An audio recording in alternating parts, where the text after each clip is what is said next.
तक हम डिस्कस कर चुके हैं what is matrix, type of matrix, equality of matrix है ना, ऑपरेशंस ऑफ मैट्रिक्स। अगर आपने हमारे पिछले वीडियोस नहीं देखे हैं तो प्लीज पीछे जाके आप वीडियोस को देखें और आगे का समझें। व्हाट इज मैट्रिक्स में हमने डिस्कस किया था मैट्रिक्स क्या है, इसका ऑर्डर क्या होता है, एलिमेंट्स कैसे होते हैं इसमें। टाइप ऑफ मैट्रिक्स में हमने various type of matrix discuss किए थे और इक्वलिटी ऑफ मैट्रिक्स में हमने आवयवों की समानता के बारे में बात की थी कि दो आवयव कैसे समान होते हैं। और फाइनली ऑपरेशंस ऑफ मैट्रिक्स हमने डिस्कस किया जिसमें हमने बताया था कि इस आवयवों को जोड़ा, घटाया, गुणा कैसे किया जाता है। ठीक, इस पर बेस्ड हमने क्वेश्चंस भी किए थे एनसीईआरटी की बुक्स के हिसाब से, जिसमें मैंने प्रश्नावली 3.1 और प्रश्नावली 3.2 डिस्कस किया था। आज हम डिस्कस करने वाले हैं ट्रांसपोज ऑफ मैट्रिक्स, कैसे किसी मैट्रिक्स का हम ट्रांसपोज लेते हैं अर्थात परिवर्त आवयव कैसे निकालते हैं। देखिए, transpose of a matrix that means परिवर्त आवयव। किस तरीके से किसी मैट्रिक्स का ट्रांसपोज लिया जाता है या परिवर्तन किया जाता है उसका। तो मान लेते हैं हम, ये बहुत ही सिंपल है, एक लाइन का। जैसे मान लो हमारे पास कोई एक मैट्रिक्स ए है, उसके मान लो ये एलिमेंट्स हैं 1 2 3 -1 0 5 -6 1 एंड -2। ठीक, इस टाइप की कोई मैट्रिक्स हमारे पास है। तो परिवर्त आवयव अगर किसी ने कहा कि परिवर्त आवयव बता दीजिए तो आप क्या करेंगे, पहले ये जान लो परिवर्त आवयव को हम ए डैश से दिखाते हैं और कहीं कहीं पे ए बार से भी दिखाया जाएगा। ठीक, किससे, ए डैश से या कहीं कहीं पे ए बार से। तो अगर किसी ने कहा परिवर्त आवयव बता दो या ट्रांसपोज बता दो इस मैट्रिक्स की, तो कैसे निकालेंगे हम, ए डैश। कुछ नहीं करना है, ये जो हमारी रो है ना, रोज को बस क्या बना दो, कॉलम बना दो, बस खत्म। जैसे ये 1 2 3 ऐसे लिखा है, रोज में R1 था ना हो, तो 1 2 3 को C1 कर दो। R1 किसमें कन्वर्ट हो गया, C1 में। ये -1 0 5 लिखा है ना, R2 था, इसको किसमें कन्वर्ट कर दो, C2 में, -1 0 5। ये क्या है, R3 है, -6 1 और -2, तो इसको किसमें कन्वर्ट कर दो, R3 में, C3 में, -6 1 -2। क्लियर। तो ये बनी अपनी 3/3 की मैट्रिक्स, ये भी कितनी 3/3 की मैट्रिक्स। तो इस तरीके से हम किसी भी मैट्रिक्स का ट्रांसपोज लेते हैं। एक एग्जांपल और देखिए, मान लो हमारे पास कोई मैट्रिक्स ए है, जैसे 0 6 -9 8 -4 3 2 -1 3 -5 11 -√2। ठीक, इस टाइप की कोई मैट्रिक्स है हमारे पास, तो इसका क्या करना है, मुझे ट्रांसपोज लेना है। तो मान लो ट्रांसपोज ए डैश। ठीक है, तो ए डैश कैसे लेंगे हम, सिंपल सा क्या करेंगे, ये हमारी कौन है, ये मैं पहले ही बता चुका हूँ, इसे क्या बोलते हैं R1, इसे क्या बोलते हैं दूसरी वाली को R2 और तीसरी वाली लाइन क्या होती है R3। ये पूरा R1 R2 R3, ये परपेंडिकुलर जो है लंब वर्टिकल में उसे C1 C2 C3 और C4, ये C1 C2 C3 और C4। तो क्या करना है इसमें, कुछ नहीं, R1 को क्या बना देना है, C1। तो बताओ R1 क्या है, 0 6 -9 8, R1 हो गया इतना। R2 को क्या करना है, C2 बना देना है, तो -4 3 2 -1 और R3 को क्या बना देंगे हम, 3 -5 11 -√2। ठीक, अब इसके आगे तो था नहीं, इसलिए ये ऐसा हो जाएगा। क्लियर बात। तो आपने देखा कितनी आसानी से हम ट्रांसपोज ले पा रहे थे। तो यहाँ पे ये वाला ए जो था, ये इसका ऑर्डर कितना होगा, कितनी रोज है, 3 रोज है, कॉलम्स कितनी 4, तो रो बाय कॉलम। ठीक, 3/4। और ये क्या हो जाएगा, कितनी रोज है, 4 रोज और कॉलम्स कितनी है 3, तो 4/3। तो आप अगर ध्यान से देखें इसमें तो क्या हो रहा है, ये बताइए ये 3/4 था तो ये कितना बन गया 4/3। अर्थात अगर किसी मैट्रिक्स A का ऑर्डर m/n होगा तो उसी मैट्रिक्स का ट्रांसपोज का ऑर्डर n/m होगा। क्लियर? पहला मतलब ये देखिए 3/4 का था, जस्ट इसका उल्टा हो गया नहीं 4/3। वही तो कह रहे हैं m/n ऑर्डर का अगर कोई मैट्रिक्स है उसका ऑर्डर क्या हो जाएगा n/m ट्रांसपोज लेने के बाद। क्लियर? अब यहाँ भी ये जो था हमारा स्क्वायर मैट्रिक्स था तो दोनों तरफ से सेम ही था, इसीलिए वो 3 आया था। ओके, सेकेंड बात क्या है इसमें? सेकेंड बात इसमें ध्यान से देखिए, इसमें जो था ये रोज कितनी थी इसमें 3, लेकिन जैसे इसका मैंने ट्रांसपोज लिया तो कॉलम कितनी हो गई 3 हो गई ना। ये हो गया C1, ये हो गया C2, ये हो गई C3 और कॉलम्स कितनी थी 4 थी ट्रांसपोज लेने से पहले, लेकिन ट्रांसपोज लेने के बाद तो रोज कितनी हो गई 4 हो गई, R1, R2, R3 and R4। Clear यहाँ तक? इसका मतलब क्या हुआ? इसका मतलब ये हुआ कि ट्रांसपोज लेने के बाद जो हमारे रोज होती हैं वो क्या बन जाती हैं कॉलम्स बन जाती हैं, और जो कॉलम्स होती हैं वो क्या बन जाती हैं रोज बन जाती हैं। देखिए इस कॉलम में जो एलिमेंट है वही क्या इस रो में एलिमेंट है, हाँ जो C2 में है वही R2 में है। क्लियर? मतलब आफ्टर ट्रांसपोज जो रोज होती हैं वो कॉलम्स में कन्वर्ट हो जाती हैं और जो कॉलम्स होते हैं वो रोज में कन्वर्ट हो जाते हैं। क्लियर? ओके, वीडियो पॉज करके लिख लीजिए। अब हम डिस्कस करने वाले हैं प्रॉपर्टीज ऑफ ट्रांसपोज। जैसे आपने एडिशन में किया था ना properties of addition, properties of multiplication ऐसे किया था मल्टीप्लिकेशन में, वैसे हम करेंगे यहाँ पे प्रॉपर्टीज ऑफ ट्रांसपोज। ठीक, अर्थात परिवर्त आव्यूह के गुणधर्म।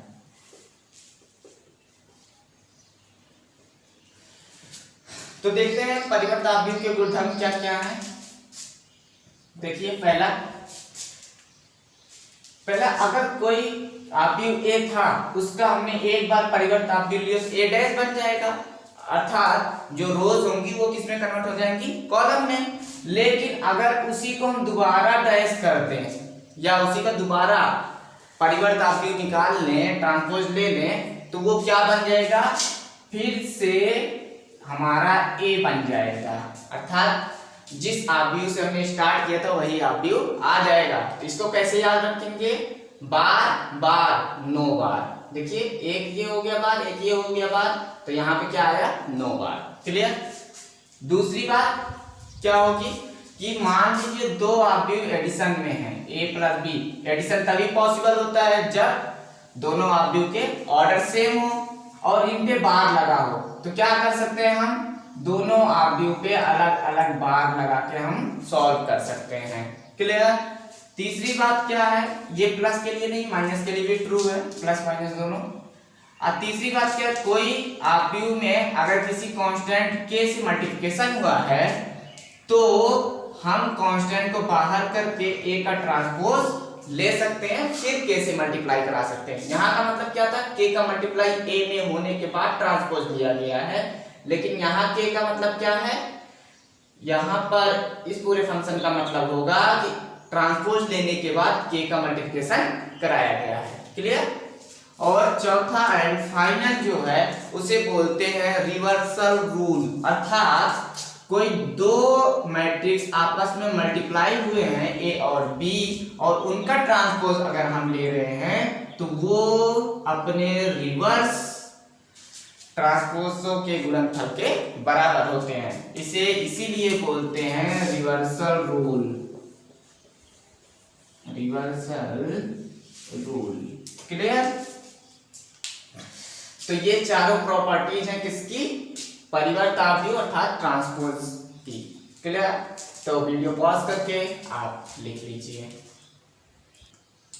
अब मैंने आपको प्रॉपर्टीज ऑफ ट्रांसपोज जो चारों बताई हैं उन पर बेस्ड एक एक क्वेश्चन कराऊंगा और आपको समझाऊंगा कि कैसे ये सकते हैं। तो बताइए बार बार 9 बार वाला कैसे करेंगे, मान लेते हैं अपने पास कोई एक मैट्रिक्स ए है जिसके एलिमेंट्स √2 5 -3 1 0 -6 -2 5 -1 ये मैट्रिक्स है। तो बताओ ये क्या है, ए है।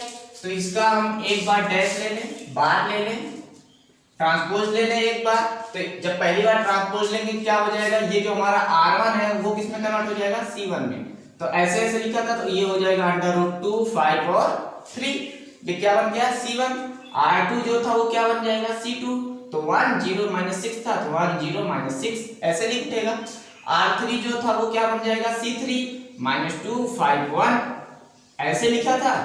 और अब ऐसे लिखा होगा। क्लियर, हमने एक बार लिया लेकिन लेना कितनी बार था, दूसरी बार। तो बताओ जब हम दूसरी बार उसका ट्रांसपोज लेंगे तो क्या हो जाएगा, बताओ। अब ये जो हमारा था R1 जो बना है √2 1 और -2 वो क्या R1 वो कहां कन्वर्ट होगा, C1 में।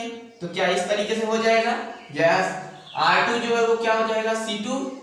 तो बताओ क्या है 5 0 5 यही तो है, ये बन गया C2। R3 क्या था ये, तो 3 -6 और -1। अच्छा ध्यान से देख के बताइए क्या ये वही मैट्रिक्स है जो मैंने पहले मानी थी ए। हाँ बिल्कुल वही मैट्रिक्स है। तो क्या मैं ये वाली बात आपके सामने लिख सकता हूं, ए बार बार 9 बार, ठीक है, बार बार या 9 बार। तो इससे सिद्ध होता है कि किसी भी मैट्रिक्स का 2 बार ट्रांसपोज लेने पे हमें वही मैट्रिक्स प्राप्त होती है। तो वीडियो पॉज करके लिख लीजिए। हमारी दूसरी प्रॉपर्टी क्या थी, a प्लस बी का bar equal to A bar plus B bar, या a प्लस बी का dash a dash plus b dash, या इसे ये भी पढ़ते हैं a प्लस बी का ट्रांसपोज इक्वल टू a का ट्रांसपोज प्लस b का ट्रांसपोज। तो बताओ इसको हम प्रूव करने के लिए क्या करना पड़ेगा, पहले मान लेते हैं हम a इक्वल टू कुछ मान लो 3 -5 6 -1 2/2 की हमने एक मैट्रिक्स मान ली A, और एक मैट्रिक्स मान लेते हैं B, वो भी कितने की माननी पड़ेगी मुझे 2/2 की, ताकि हम ऐड कर सकें उसे। तो यहाँ मान लो -1 0 6 एंड -3। क्लियर, तो ये भी कितनी की हो गई 2/2 की। तो A का हमें ट्रांसपोज तो लेना ही लेना है, B का भी ट्रांसपोज लेना है। तो क्या हम यहीं बगैर ट्रांसपोज ले लें हम, ओके। तो बताओ A का ट्रांसपोज क्या हो जाएगा, ये जो R1 में है वो क्या बन जाएगा C1। तो 3 और -5 था तो वो क्या हो जाएगा, वर्टिकली आ जाएगा। 6 और -1 था वो भी क्या आ जाएगा, वर्टिकली आ जाएगा। क्लियर, देखो A डैश भी कितने का बन गया 2/2 का। अब सेकंड थिंग क्या है, B डैश, अर्थात B का ट्रांसपोज लेंगे ना, तो B का ट्रांसपोज क्या हो जाएगा बताओ, -1 और 0 R1 था वो क्या बन जाएगा C1, अर्थात वर्टिकली। ये जो हॉरिजॉन्टल है 6 और -3 वो क्या हो जाएगा वर्टिकली, ठीक, ये भी 2/2 में आ जाएगा। इतनी बात क्लियर। अब बताओ मुझे क्या लेना है, A प्लस बी निकालना है ना। तो A प्लस बी निकालो। A प्लस बी का मतलब क्या हो गया, इन दोनों मैट्रिक्स को ऐड करना है। तो ऐड करने का रूल तो आपको पता है, कैसे ऐड होगा, 3 ऐड होगा -1 में। तो 3 -1 कितना होता है 2, मैं डायरेक्ट ऐड कर रहा हूं, ठीक है। -5 और 0 कितना होता है -5, 6 और 6 कितना होता है 12, -1 और -3 कितना होगा -4। क्लियर बात, ये भी कितने की आई है 2/2 की, ये तो पता हो गया इतना। अब लेकिन मुझे A प्लस बी से मतलब नहीं है, मुझे क्या चाहिए, A प्लस बी का ट्रांसपोज चाहिए। तो A प्लस बी का ट्रांसपोज कैसे लेंगे, A प्लस बी जो आया है उसका ट्रांसपोज लेने के लिए R1 को C1 R2 को C2 बना दे। बताओ ये कितना हो गया 2 -5 हो गया, R1 बन गया, और 12 और -4 क्या बन जाएगा, R2 कन्वर्ट हो गया C2 में। तो ये भी कितने का 2/2 का। क्लियर, लेकिन ये तो होगा हमारा केवल लेफ्ट हैंड साइड। कौन था ये, केवल लेफ्ट हैंड साइड। अब बात करेंगे राइट हैंड साइड की। राइट हैंड साइड में क्या है अपना बताइए, A बार प्लस B बार, अर्थात A का ट्रांसपोज प्लस B का ट्रांसपोज लेना है मुझे। तो बताओ इन दोनों को जब जोड़ना होगा तो कैसे जोड़ेंगे हम, वही 3 और -1 जुड़ेगा कितना आ जाएगा 2, 6 और 6 जुड़ेगा तो कितना हो जाएगा 12, -5 और 0 जुड़ेगा तो -5 आ जाएगा, -1 और -3 जुड़ेगा तो -4 आ जाएगा। अच्छा, क्या आप ध्यान से देख रहे हैं? ये दोनों मैट्रिक्स 2 12 -5 -4 2 12 -5 -4 दोनों के दोनों एकदम सेम है कि नहीं? तो आवधियों की समानता के नियम से अर्थात इक्वलिटी ऑफ मैट्रिक्स से ये दोनों लेफ्ट हैंड साइड और राइट हैंड साइड भी सेम होंगे, अर्थात a प्लस बी का ट्रांसपोज इक्वल टू ए का ट्रांसपोज अलग से प्लस बी का ट्रांसपोज अलग से। क्लियर? तो इस तरीके से ये प्रूफ होता है। ठीक है, हमने आपको उदाहरण द्वारा समझा दिया, वीडियो पॉज करके लिख लीजिए। हमारी तीसरी प्रॉपर्टी क्या है? तीसरी प्रॉपर्टी है के ए पूरे का ट्रांसपोज इक्वल टू के इंटू ए का केवल ट्रांसपोज। ठीक, यही प्रूफ करना है। तो मान लेते हैं हम, अच्छा माना कोई इंग्लिश में लेट बोलते हैं, तो मान लेते हैं क्या कोई एक मैट्रिक्स ए है, A B C D E F, इस टाइप की कोई मैट्रिक्स है। ठीक, और कोई कांस्टेंट हम के मान लेते हैं जिससे मुझे इसमें मल्टीप्लाई कराना था। तो बताइए आप, ए के इंटू ए निकालना पहले, तो के इंटू ए क्या हो जाएगा? के और ए वाली matrix A B C D E and F. Clear? ये हो जाएगी। अब क्या करना है, इस के को पता है स्केलर मल्टीप्लिकेशन कैसा होता है, के जो है सभी एलिमेंट्स के साथ अलग अलग मल्टीप्लाई होगा। तो बताइए के ए कितना आ जाएगा? के इंटू स्मॉल ए, के इंटू स्मॉल बी, के इंटू स्मॉल ई, के इंटू स्मॉल सी, के इंटू डी, के इंटू एफ। क्लियर? कितनी बार? ये हो गया के ए, लेकिन मुझे तो के ए चाहिए नहीं, मुझे क्या चाहिए? के ए का ट्रांसपोज चाहिए। तो ट्रांसपोज निकालेंगे कि नहीं हम? और ये अपनी क्या थी? Left hand side. तो ट्रांसपोज निकालते हैं, बताइए क्या हो जाएगा? जो ये हमारा R1 है ये किस में कन्वर्ट होगा? C1 में। तो बताइए क्या हो जाएगा? के ए, के बी, के सी, के ई। ठीक, यही था हमारा। दूसरा क्या है? के सी, के डी एंड के एफ। ये क्या बन गया? के ए का ट्रांसपोज। क्लियर बात इतनी? लेकिन राइट हैंड साइड में क्या लिखा होगा? ध्यान से देखिए, राइट हैंड साइड में हमें पहले क्या निकालना है?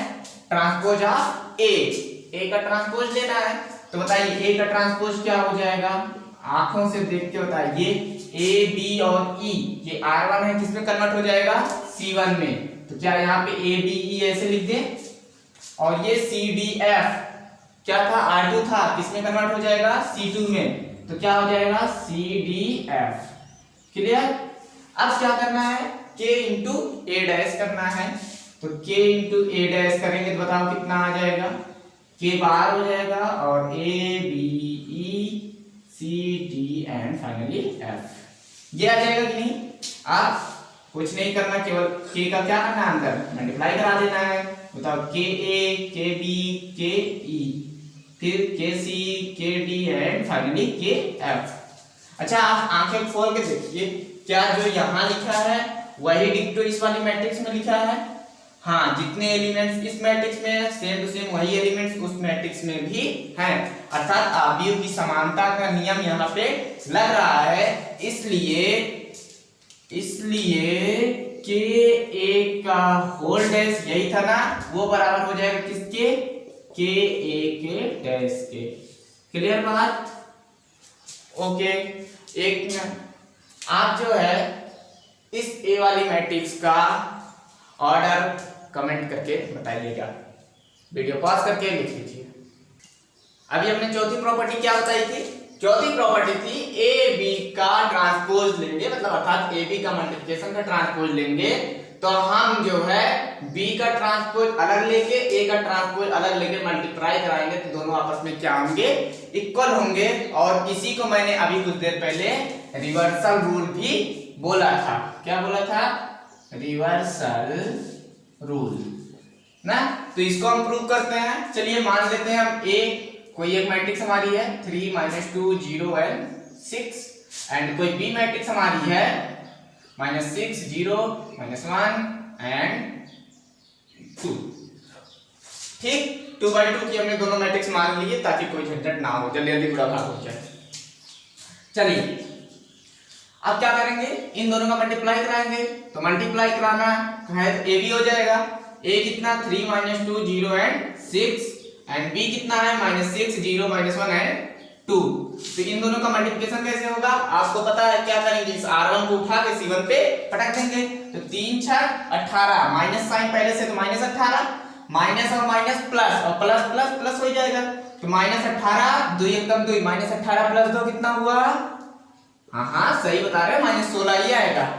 अब -3 कहाँ पे जाएगा 0 पे और -2 किस पे जाएगा 2 पे। तो 3 शून्य शून्य, -2 × 2 -4, तो शून्य -4 कितना -4 आ जाएगा। क्लियर, 0 किस पे जाएगा -6 पे, तो 0 हो जाएगा। 6 -1 से टकराएगा तो -6 हो जाएगा। क्लियर, अब फिर इसको जो है C2 से मल्टीप्लाई करेंगे, 0 0 0 हो गया, 6 2 जा 12 हो जाएगा। यहां तक बात क्लियर है एकदम। या तो ये बन गया क्या अपना ए बी, लेकिन मुझे ए बी चाहिए नहीं, ए बी का क्या चाहिए, ट्रांसपोज चाहिए लेफ्ट हैंड साइड में। तो बताओ लेफ्ट हैंड साइड अगर मैं बात करूं तो ए बी का ट्रांसपोज निकाल लेंगे कि नहीं हम निकाल पाएंगे, क्यों नहीं निकाल पाएंगे। ये जो हमारा R1 है वो किस में कन्वर्ट हो जाएगा C1 में, तो -16 -4 हो जाएगा। और ये जो R2 है वो किस में कन्वर्ट हो जाएगा C2 में, तो -6 एंड -12 आ जाएगा। क्लियर, तो इस तरीके से हम ट्रांसपोज लेंगे। लेकिन ये तो केवल लेफ्ट हैंड साइड प्रूव हुआ, राइट हैंड साइड भी तो हमें चाहिए। तो बताओ ये क्या था, ए था, ए का ट्रांसपोज लेना कितना आसान है ना। बताओ ये R1 था, किसमें कन्वर्ट हो जाएगा C1 में, 3 - 2 C1 हो गया, R2 0 और 6 बन जाएगा। क्लियर, और इसी तरीके से ये हमारा B' होगा, तो B' क्या बन जाएगा, ये क्या था R1 कहां आ जाएगा -6 एंड 0 C1 में। ये क्या था R2 कहां आ जाएगा C2 में -1 और 2। क्लियर, तो इस तरीके से हमने A' और B' निकाल लिया। अब क्या कराना है B' × A'। तो बताइए B' × A' का मतलब क्या हुआ, B का ट्रांसपोज कितना -6 -1 0 एंड 2 एंड फाइनली A का ट्रांसपोज कितना है हमारे पास 3 0 -2 एंड 6। यही है कि नहीं है। अब क्या करेंगे, इन दोनों का मल्टीप्लाई कराएंगे। अच्छा मैं सब चीजें इतने लिए फास्ट कर रहा हूं क्योंकि ये सब चीजें हम पढ़ चुके हैं, ठीक है। और अगर आपको किसी को भी डाउट हो इन सब चीजों में, आप जाके पीछे के वीडियोस देख सकते हैं, वहां पे अच्छे से सीख सकते हैं। तो बताइए इनका हम जब मल्टीप्लाई कराएंगे तो क्या आ जाएगा, -6 × 3 कितना हो जाएगा -18 और माइनस ये +1 का गुणा 2 में करेंगे तो कितना आ जाएगा 2। तो -18 + 2 कितना आएगा, हाँ -16 ही आएगा। अभी तो लिखा था तो देख पहले यहाँ पे, ठीक। और फिर इसको उठा के C2 पे रखेंगे तो -6 0 के साथ होगा तो 0 हो जाएगा, -1 -6 के साथ जाएगा तो कितना आ जाएगा बताइए, -6 ही तो आएगा। ठीक, अब क्या करेंगे R2 की बात करेंगे, R2 को कहां रखेंगे C1 पे, तो 0 3 से मल्टीप्लाई होगा तो 0 2 और 2 जब टकराएंगे तो 2 2 जा 4 और माइनस साइन में तो कितना आ जाएगा -4। और यही चीज जो है अब C2 से टकराएगा R2 जाके तो 0 से 0 हो जाएगा, 2 का गुणा जब 6 में करेंगे तो कितना आ जाएगा 12। क्लियर। अच्छा क्या आंखें खोल के अगर आप देखेंगे जो यहां पे लिखा है वही डिक्टो यहां पे लिखा है, ध्यान से देखिए, -16 -16 -6 -4 -4 12 और मैट्रिक्स का ऑर्डर भी क्या है सेम है। तो आप भी की समानता के नियम से ए बी का डैश इक्वल टू कितना हो जाएगा B' × A'। यहां से हम रिवर्सल रूल को प्रूफ कर देते हैं, ठीक है। तो वीडियो पॉज करके लिख लीजिए। अब तक हम टाइप ऑफ मैट्रिक्स में कई टाइप के मैट्रिक्स पढ़ चुके हैं, जहां पे हम column matrix, vertical matrix, square matrix, identity matrix ये सब पढ़े थे। आज हमारे पास जो है दो स्पेशल टाइप के मैट्रिक्स हैं जिन्हें हम बोलते हैं सममिताव्यूह, जिसे इंग्लिश में कहते हैं सिमेट्रिक मैट्रिक्स, और दूसरा है विषम सममिताव्यूह जिसे इंग्लिश में कहते हैं स्क्यू सिमेट्रिक मैट्रिक्स। क्लियर। तो सममिताव्यूह होता क्या है ये ध्यान से देखिएगा। मान लीजिए हमारे पास कोई एक अव्यूह A था, अगर इस A मैट्रिक्स का ट्रांसपोज लेने पर वही मैट्रिक्स हमें पुनः प्राप्त हो जाती है तो उसे बोलते हैं हम सममिताव्यूह अर्थात सिमेट्रिक मैट्रिक्स।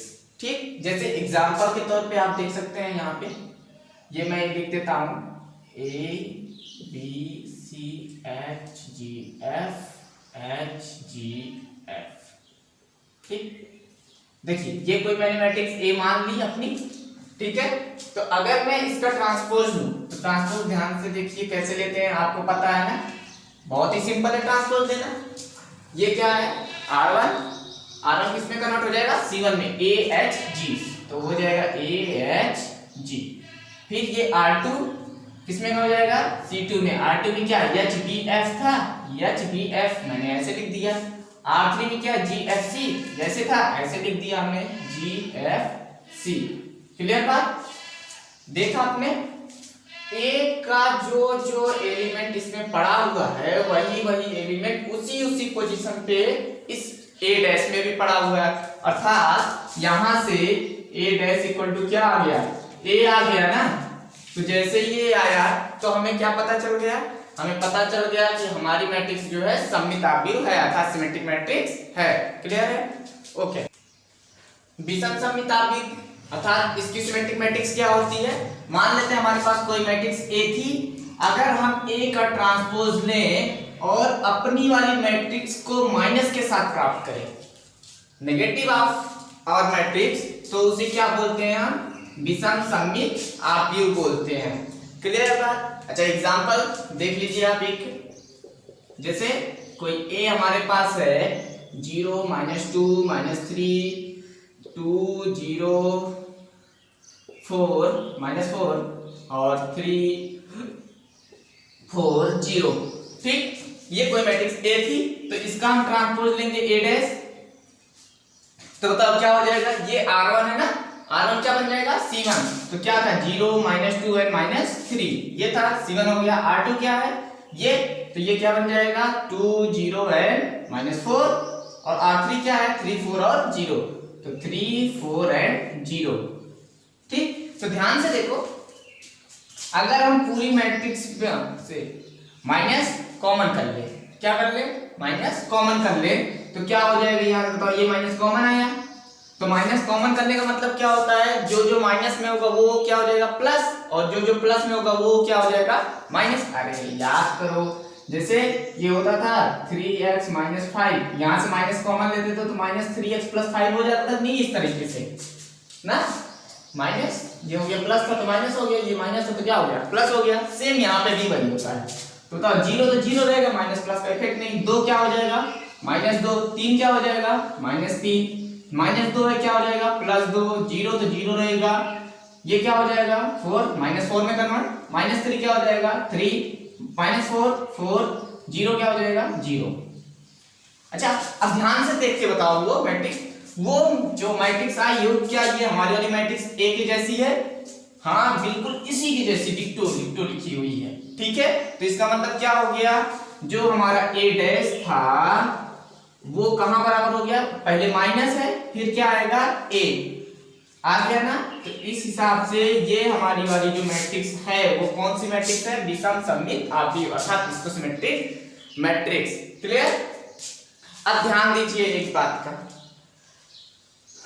किसी भी मैट्रिक्स का ट्रांसपोज लेते समय ये मेन डायग्राम के एलिमेंट देखो चेंज नहीं हुए, ना ही यहां पे चेंज हुए हैं ना ही यहां पे चेंज हुए हैं, ठीक।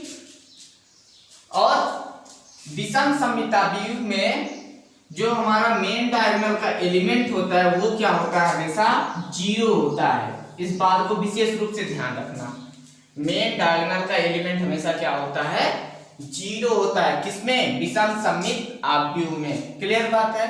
और अगर हमें जो है सिमेट्रिक मैट्रिक्स क्रिएट करनी है तो कैसे क्रिएट करेंगे, सिंपल सा समझ लो, जो एलिमेंट यहां लिखेंगे वही एलिमेंट यहां लिखेंगे डायरेक्ट, देखो सेम टू सेम वही एलिमेंट लिखा है, जो एलिमेंट यहां लिखेंगे वो एलिमेंट यहां लिखेंगे। क्लियर। और जो एलिमेंट यहां लिखेंगे वही एलिमेंट यहां भी लिखेंगे, ये मैं बता रहा हूं 3x3 के लिए। तो अगर जो इसका ट्रांसपोज लेंगे फिर से यही वाला मैट्रिक्स आ जाएगा, इसीलिए ऐसा करते हैं। जबकि विषम सममिताभियुक्त कैसे बनाते हैं हम, जो एलिमेंट यहां लिखते हैं उसका जस्ट अपोजिट, अपोजिट मतलब अगर माइनस में होगा तो प्लस, प्लस में होगा ये तो माइनस में, यहाँ माइनस था तो यहाँ पर देखो +3 लिखा है, यहाँ -4 लिखा था तो यहाँ पे +4 लिख दिया, ताकि जब इसका ट्रांसपोज ले तो ये वाला पूरा पार्ट उठ के यहाँ पे आ जाए, जिससे हम माइनस कॉमन लेके फिर से अपनी ए मैट्रिक्स बना सके और उसे क्या बना सके, विषम सममित आव्यूह। क्लियर है? आप वीडियो पॉज करके लिख लीजिए। एक सवाल बोर्ड परीक्षा में अक्सर पूछा जाता है कि विषम सममित आव्यूह के मुख्य विकर्ण के सभी एलिमेंट 0 होते हैं, सिद्ध कीजिए। ठीक है, ये सवाल होता है अक्सर। तो अभी आपने कुछ देर पहले कौन सा मैट्रिक्स पढ़ा, सममित। सममित आव्यूह में हमने क्या पढ़ा था, a इक्वल टू क्या होता है, a डैश, या इसी को हम ये बात भी कह सकते हैं aij इक्वल टू aj। क्या ये बोल सकते हैं? हाँ, हमने क्या किया था वहां पे, केवल यही तो ट्रांसफर किया था जो हमारा एलिमेंट जो था। अभी यहाँ पे एग्जांपल देखिए, a11 a12 a13, जो यहाँ पे था ये वाला एलिमेंट्स a12 था ना, यहाँ पे वही डिक्टो एलिमेंट यहाँ लिखा था कि नहीं हमने। तो a12 जो था, अगर मान लो 5 2 था, तो यहाँ पे क्या होता, a21 बनता कि नहीं, a21 बनता ना। तो बताओ i कितना था 1, j कितना था 2, और यहाँ पे जैसे ही वो ट्रांसफर हुआ तो बताओ j वाला i हो गया, i वाला क्या हो गया, j हो गया, a21 बन गया, और यहाँ पे क्या आ जाता 2, तभी तो ये क्या कहलाता, सममित आव्यूह। तो इसका मतलब क्या, aij इक्वल टू aji भी सममित आव्यूह में बोल सकते हैं। क्लियर? सेम यही डिक्टो काम हम किसके लिए किए थे अभी कुछ देर पहले, विषम सममित आव्यूह में। विषम सममित आव्यूह में हमने क्या बताया, विषम सममित आव्यूह में कहा कि हमारा जो मैट्रिक्स का ट्रांसपोज होगा वो हमारे -a के बराबर हो जाएगा, हमारी मैट्रिक्स के नेगेटिव के बराबर होगा। या अब नेगेटिव के बराबर है तो इसका मतलब aij जो होगा वो बराबर होगा -aj के। क्या ये यही बात कह रहा है? नेगेटिव के बराबर तो नेगेटिव लगा देंगे यहाँ पे, जो यहाँ पे ट्रांसपोज की थे। क्यों? क्योंकि इसमें जो था, अभी यहाँ 0 था, यहाँ -2 था, यहाँ -3 था, मान लो ऐसे, तो यहाँ 0 होगा, तो यहाँ पे मैं क्या लिखता, 2 लिखता। अभी सिखाया था ना। तो बताओ ये कौन सी पोजीशन थी, a12, और ये कौन सी पोजीशन है, a21। तो a12 -a21 के बराबर है कि नहीं, तभी तो ये क्या हुआ है, ऐसा हुआ है। तो a1 क्या है, i होगा, 2 क्या है, j होगा। तो यहाँ पे जो है 2 अब क्या हो गया, j, 2j था तो यहाँ 2j हो गया, और 1 क्या हो गया, i था यहाँ पे, तो i यहाँ हो गया। क्लियर? और उसके पहले माइनस चिन्ह लगाया तभी तो +2 आया था ना। तो ये बात समझ में आ गई आपको? ओके, अब हम प्रूफ करते हैं अपना एग्जाम।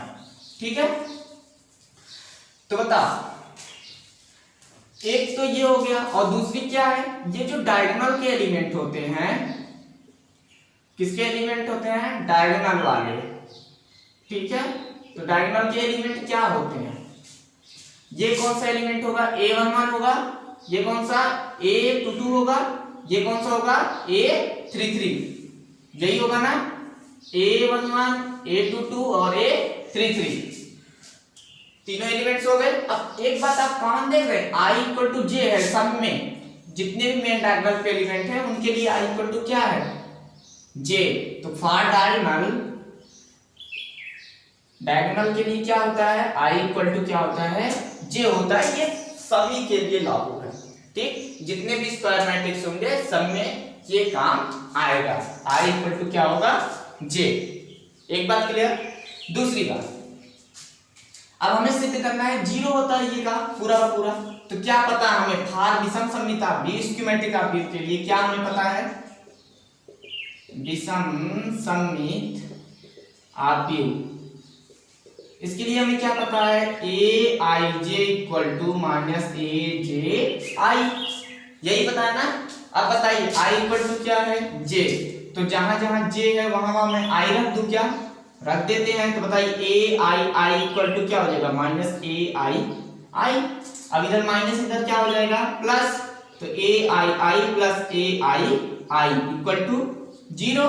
तो बताओ ये दोनों समान है ना, तो 2ai इक्वल टू 0। तो बताइए ai इक्वल टू कितनी आ गई, 0। क्या मेन विकर्ण का जो एलिमेंट होता है वो यही होता है, ai। देखो 1 1 2 2 3 3 ai मतलब ना, और वो कितना आया है, 0 आया है। अतः इसकी सिमेट्रिक मैट्रिक्स के सभी मेन डायगोनल के एलिमेंट्स 0 होते हैं। क्लियर? वीडियो पॉज करके लिख लीजिए। बोर्ड एग्जाम में इस टॉपिक से रिलेटेड एक और क्वेश्चन पूछ लिया जाता है जो कि काफी कॉमन है। क्या है, प्रत्येक वर्गाव्यू अर्थात स्क्वायर मैट्रिक्स को एक सममिताव्यू सिमेट्रिक मैट्रिक्स एंड एक विषम सममिताव्यू इसकी सिमेट्रिक मैट्रिक्स के योग के फॉर्म में लिखा जा सकता है। ठीक, अर्थात कोई अगर कोई एक मैट्रिक्स ए है तो उसे एक मैट्रिक्स ये P जिसे हम बोलेंगे सममिताव्यू, एक मैट्रिक्स Q जिसे हम बोलेंगे विषम सममिताव्यू के सम के फॉर्म में लिखा जा सकता है, जहां पर P जो होगा 1/2 a प्लस a डैश होगा और Q जो होगा 1/2 a माइनस a डैश होगा। अच्छा, इन दोनों को अगर जोड़ोगे तो a ही आएगा, बताओ कैसे? 1/2 a 1/2 a, यहाँ 1/2 a 1/2 a जुड़ जाएगा, कितना आ जाएगा a, और यहाँ पे 1/2 a डैश प्लस का 1/2 a डैश माइनस का, दोनों आपस में कट जाएंगे तो क्या बचेगा? केवल a बचेगा। ठीक, एक बात तो ये क्लियर हो गई। दूसरी बात, पहले तो हमें ये सिद्ध करना होगा कि ये P जो है वो क्या है? हमारा एक सममिताव्यू है। तो सिद्ध करते हैं, चलिए P को एक सममिताव्यू बनाने की कोशिश करते हैं। तो 1/2 a प्लस a डैश, यही होगा ना। सममिताव्यू की खासियत क्या होती है? आपको पता है कि कोई मैट्रिक्स a डैश a था, उसका a डैश लेने पे हमें वही आव्यू मिल जाती है। इसका मतलब मुझे P का क्या निकालना पड़ेगा? P डैश ट्रांसपोज लेना पड़ेगा ना। तो बताइए, ट्रांसपोज जब इधर लेंगे तो इधर भी तो ट्रांसपोज लेना पड़ेगा हमें, तो ये पूरे का ट्रांसपोज होगा कि नहीं होगा? होगा। ये बताइए, K इंटू A टाइप का ट्रांसपोज है और ये क्या है? कांस्टेंट है। तो कांस्टेंट कहाँ आ जाएगा? बाहर। तो अंदर क्या बचेगा? केवल a डैश का डैश। ठीक, अब ध्यान से देखिए, P डैश किसके बराबर हो जाएगा? 1/2। क्या कुछ देर पहले मैंने आपको ये बताया था कि अगर a प्लस b का डैश लिखा हो तो उस डैश को अलग अलग दोनों पे दे सकते हैं हम। तो बताइए, ये डैश किस पे आ जाएगा? a पे, प्लस यहाँ पे क्या a डैश पहले से मौजूद था, उस पे फिर से डैश लग जाएगा कि नहीं? लग गया। तो अब बताइए, P डैश इक्वल टू कितना? 1/2 a डैश प्लस, आप याद कीजिए बार बार, 9 बार, तो यहाँ पे जो है ये डैश खत्म हो जाएगा। तो क्या आ जाएगा? P dash equal to a dash plus a, या इसी को क्रम गिनने से क्रम बदल के भी लिख सकते हैं। तो 1/2 a प्लस a डैश। आंखें खोल के देखिए, क्या ये जो बात आई है ये P थी अपनी? हाँ, ये P के बराबर है, अर्थात यहां से क्या प्रूफ हो गया? P dash equal to P। मतलब क्या होगा? P एक सममिताव्यू है, अतः P is a symmetric matrix. ठीक, P एक सममिताव्यू है। दूसरी बात अब मुझे क्या सिद्ध करनी होगी? Q एक विषम सममिताव्यू है। इसकी खासियत क्या है विषम सममिताव्यू की? किसी भी मैट्रिक्स का ट्रांसपोज लेने पे हमें वो मैट्रिक्स नेगेटिव के साथ प्राप्त होती है। ठीक है, तो बताइए Q लिखेंगे पहले क्या है? 1/2 a माइनस a डैश, ये है। अब बताइए इसका क्या करना है? ट्रांसपोज लेना है। तो Q dash 1/2 a minus a dash का ट्रांसपोज हो जाएगा टोटल का। Q डैश, अभी याद कीजिए, अभी जो है ट्रांसपोज वाला जो हम रूल बता रहे थे, तो ये K इंटू A टाइप का है, तो K कहां हो जाएगा? बाहर, और A पे क्या लग जाएगा? ट्रांसपोज। ठीक, अब याद कीजिए, हमने ये वाला जो है A प्लस बी और A माइनस बी का ट्रांसपोज लेने में क्या होता है? ट्रांसपोज दोनों पे अलग अलग बट जाएगा, तो बांट दो। 1/2 A का ट्रांसपोज माइनस A ट्रांसपोज का ट्रांसपोज। तो बताइए Q डैश कितना आ जाएगा? 1/2, यहाँ पे क्या होगा? A ट्रांसपोज माइनस बार बार 9 बार, तो A हो जाएगा सीधा सीधा। अच्छा, अगर मैं यहाँ से माइनस कॉमन कर लूं तो माइनस 1/2 A माइनस A बार। अच्छा, आंखें खोल के देखिए, ये जो 1/2 A माइनस A बार लिखा है, क्या वही हमारा Q था? हाँ, तो बताइए Q डैश इक्वल टू क्या आ गया? ये माइनस साइन पहले से, और ये इक्वल टू Q। यहां से क्या सिद्ध होता है? अतः यहां लिख देता हूं, अतः Q is a skew symmetric matrix. Clear? तो बताइए, जब ये हो गया एक सिमेट्रिक मैट्रिक्स और ये हो गई Q एक इसकी सिमेट्रिक मैट्रिक्स, और P प्लस Q क्या है हमारा, एक ए है ना, अर्थात किसी भी स्क्वायर मैट्रिक्स को सिमेट्रिक मैट्रिक्स और इसकी सिमेट्रिक मैट्रिक्स के सम के रूप में लिखा जा सकता है। और वो सम क्या होगा, 1/2 a plus a dash plus 1/2 a minus a dash. Video pause करके लिख लीजिए।